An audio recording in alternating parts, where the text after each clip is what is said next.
Bienvenue sur Courez-nous. Aujourd'hui, vous allez tout savoir sur l'ouverture en 3 minutes.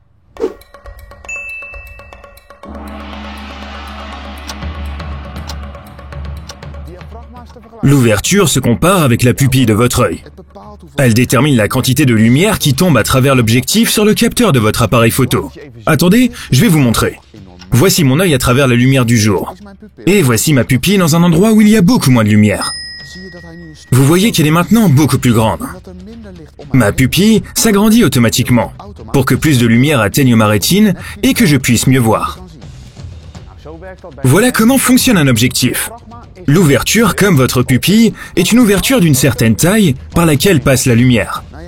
Mais il y a bien sûr quelques éléments à avoir à l'œil. Vous l'avez vu venir celui-là ? La possibilité d'ajuster l'ouverture de votre objectif dépend de la plage d'ouverture de cet objectif. La taille de l'ouverture est indiquée par un nombre précédé d'un F. Plus ce chiffre est bas, plus l'ouverture est grande. Plus ce chiffre est élevé, plus l'ouverture est petite. C'est totalement perturbant. Dans tous les cas, ce qu'il faut retenir, c'est que plus l'ouverture est grande, plus la quantité de lumière qui tombe sur votre capteur est importante. Et qu'est-ce que cela vous apporte ?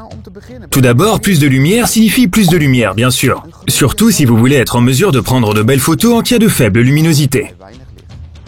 Une grande ouverture vous permet donc d'utiliser une vitesse d'obturation plus rapide, ce qui vous aide à photographier des sujets qui se déplacent rapidement, par exemple. Vas-y Nick, saute!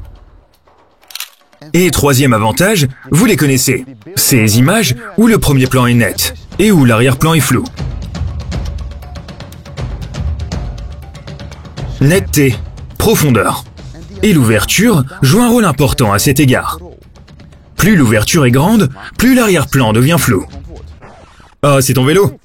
Oh, joli. Attention. Voici Barry.